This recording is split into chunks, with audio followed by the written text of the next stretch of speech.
Also off the path. Found this last time. It's a little memory grove.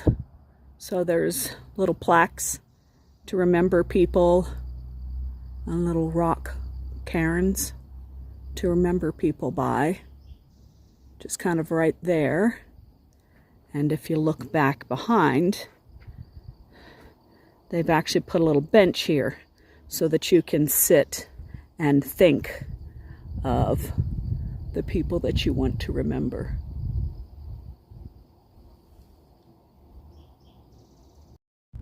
Okay, I don't know if you can read that sign that my thing keeps trying to get away from, but it says Goose Island Campground. So we're going to be coming up to a campground up here. It's run by the national parks, I think. It's federal. It's not state. And so one thing you need to understand about the federal parks camping is that it is very, very boondocky, off-grid. There is no electricity, no sewer. I haven't even been able to see if they've got water as far as a water spigot. I don't think they do. There's no cell coverage and obviously, no internet or anything. So if you want a place where you can just truly unplug and what do people call camping? Play homeless, then it would be a nice spot. But if you need, cell phone, electricity, water, those kinds of things, then and you can't, bring enough in with you to last, then I would not recommend over here. I don't come over here because since I'm typically alone, I want to have cell phone coverage. I want to have electricity, water. I can fill my tanks, but I want to have those things if I'm by myself, because I just consider that a safe thing to do. So here we are at the campground. There are spots back there that, where's my hand? There it is. Back there that literally back up to the water. So that's amazing. Remember, you can't swim in it. And there's 2 separate vault toilets, is what they call the little outhouse things where you're kind of pooping down the hole. One there and one at the other end of the campground. But that's it. And like I said, I couldn't even find a water spigot in here. Here at the far end of the campgrounds, there's 2 they call group sites. And you just see like boys groups and things out there. And I don't know if you can see that right there. It looks like almost like a water container, though I'm not sure. And that's their view.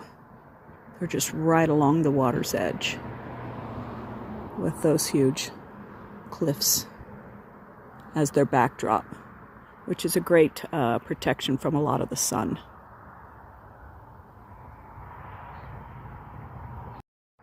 Okay, so now we've got another view because we've basically come around a corner.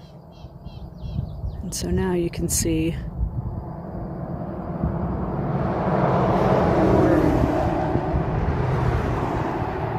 and yes, we're back close to the road again. Sorry for all the road noise.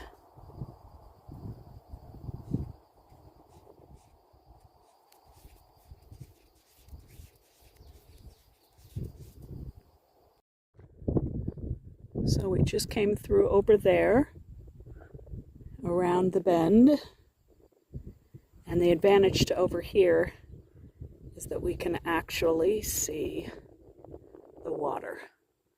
Hopefully you can see how fast it's moving.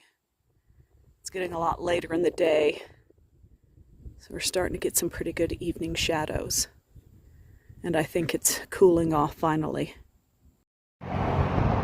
Here's a good vantage point. I couldn't catch it in time, but just past me were two big, like school bussy kind of things with signs that said river rafting and towing some of those, some of those big whitewater rafty rafts.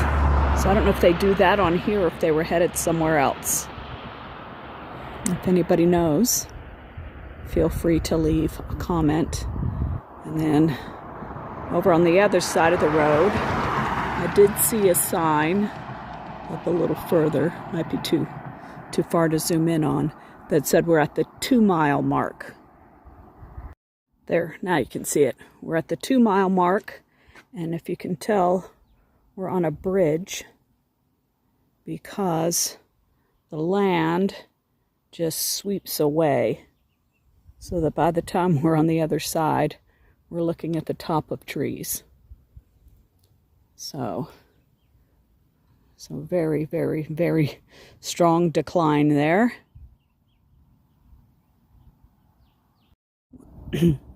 Once again, we got the water on this side, and then this side, as you're driving, you're right up against.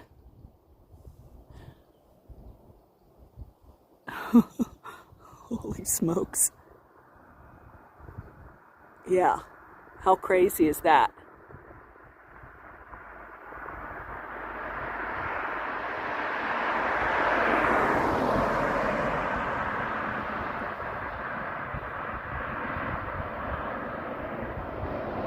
There we go, a car to kind of give you a point of reference at just how crazy tall these cliffs are right here.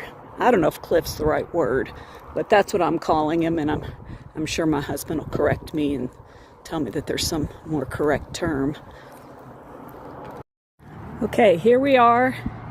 As you can see, at the end of the trail, it then forces you back out on the road, which has literally no shoulder, so no way to safely walk or bicycle on that road.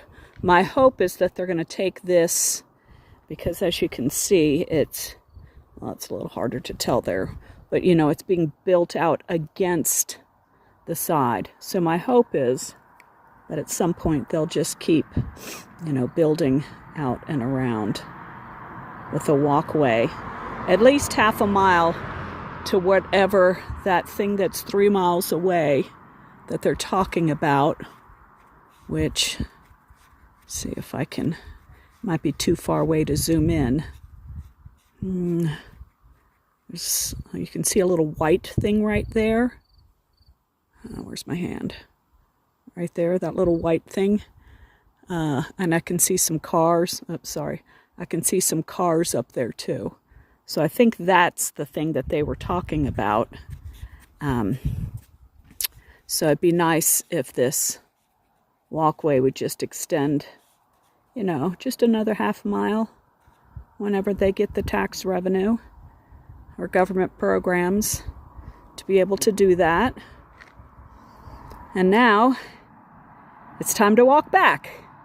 But as you can see, it's a little bit of clouds, but also it's getting pretty late in the evening.